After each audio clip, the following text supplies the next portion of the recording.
আমাৰ নিজস্ব আৰু বন্ধুসকল আপোনালোকে চাই আছে এডুকেটৰ প্লাছ আজিৰ ভিডিঅ'ৰ জৰিয়তে আমি এটি বিশেষ খবৰ এইটো ভিডিঅ'ৰ জৰিয়তে জনাবলৈ চেষ্টা কৰিম যেটো হল অসমত বিশেষ টেট উত্তীৰ্ণ 2021 সন্থাৰ কান্দনৰ ৰোল ইতিমধ্যে আমি দেখা পাই আছো যে বিশেষ টেট উত্তীৰ্ণ 2021 সন্থাই সচলত লৈছে আমৰণ অনশন কাৰ্যসূচী এই আমৰণ অনশন কাৰ্যসূচী তেওঁলোকে কিয় লব লগা হৈছে সেই বিষয়ে এইটো ভিডিঅ'ত আলোচনা কৰিম আৰু শেষত আমি কিছু দৃশ্য আপোনালোকক দেখাবলৈ চেষ্টা কৰিম তো বন্ধুসকল আহক আজিৰ মূল বিষয়টোলৈ 2021 চনত অনুষ্ঠিত কৰিছিল ৰাজ্য চৰকাৰে বিশেষ টেট পৰীক্ষা যি পৰীক্ষাত যিসকল প্ৰাৰ্থীক ইয়াত সুযোগ দিয়া হৈছিল তেখেতসকল আছিল সৰ্বশিক্ষাৰ অধীনত সময়ে সময়ে কৰ্মৰত কিছু শিক্ষক যিসকলক ইউনিক আইডি প্ৰদান কৰা হৈছিল শিক্ষা বিভাগৰ ফালৰ পৰা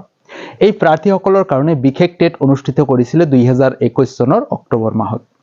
আৰু এই প্ৰাৰ্থীসকলে এই পৰীক্ষাত বহিছিল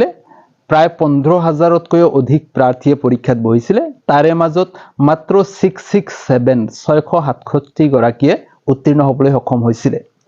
আৰু উত্তীৰ্ণৰ আগতে পৰীক্ষাটো অনুষ্ঠিত কৰাৰ আগতে অসমৰ শিক্ষা বিভাগ তথা অসমৰ মাননীয় মুখ্যমন্ত্ৰী মহোদয়ে কৈছিল যে এওঁলোক প্ৰাৰ্থীয়ে যেতিয়া টেট কোৱালিফাই কৰিব শিক্ষকতৰ যোগ্যতা পাব আৰু তেখেতসকলক নিযুক্তি প্ৰদান কৰিব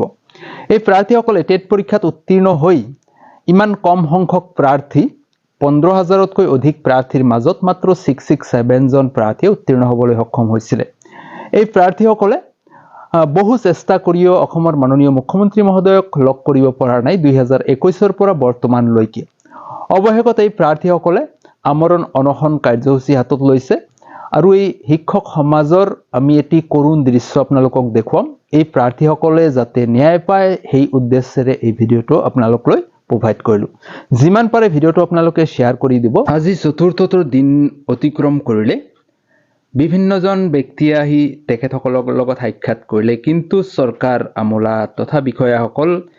এতিয়া কেনেকুৱা ধৰণৰ ৰিভিউ দিয়ে হেয়াই হ'ব লক্ষণীয় তো বন্ধুসকল নিশ্চয় আপোনালোকে লক্ষ্য কৰি আছে ইয়াতে আমৰণ অনশন কাৰ্যসূচীৰ যেটো সিচুৱেচন আপোনালোকক দেখুৱাবলৈ চেষ্টা কৰি আছে 17 ফেব্ৰুৱাৰীৰ পৰা তেখেতসকলে এই সিদ্ধান্তত অটল আছে আজি 4টা দিন উকলি গল তো এই 4 দিনত বহুতৰে অৱস্থা শোচনীয় হৈছে আপোনালোকে নিশ্চয় প্ৰত্যক্ষ কৰিবলৈ সক্ষম হৈছে নখোৱা নাখাই নবোৱাকৈ এখেতসকল ইয়াতে অনশনত বহিছে এই প্ৰাৰ্থীসকল বহুতে ৰোগীয়া অৱস্থাত পৰি গৈছে নিশ্চয় আপোনালোকে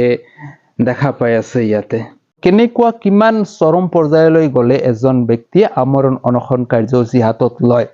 তো আহক আমি শুনাবলৈ চেষ্টা কৰিম আমি কিছু সতীৰ্থৰ ভাষ্য চুক্তিৰ আধাৰত তেওঁলোকে আমি একেলগে কাম কৰিছিলো তেওঁলোক 11 মাহ কাম কৰাৰ ফলত লাহে লাহে তেওঁলোকে 11 মাহ 22 মাহ এনেকৈ কৰি গৈছিলে তেওঁলোকক যিটো চুক্তিৰ আধাৰত কাম কৰিছিল তেওঁলোকক স্থায়ী নিযুক্তি দিয়া হ'ল তেওঁলোকক বিশেষ টেটৰ জৰিয়তে বিশেষ বিজ্ঞাপনৰ জৰিয়তে যিজন শিক্ষামন্ত্ৰী বৰ্তমানৰ মুখ্যমন্ত্ৰী তেওঁ শিক্ষামন্ত্ৰীৰ আগতে কৰিছিলে কিন্তু আমি সেই একেটা পৰ্যায়ত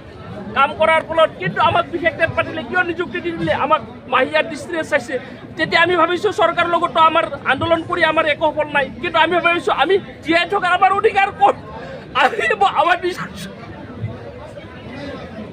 ল'ৰা ছোৱালী বা দেউতাকক ডিগ্ৰী পাই অধিকাৰ দিব নোৱাৰো আমি এতিয়া এটাই মানে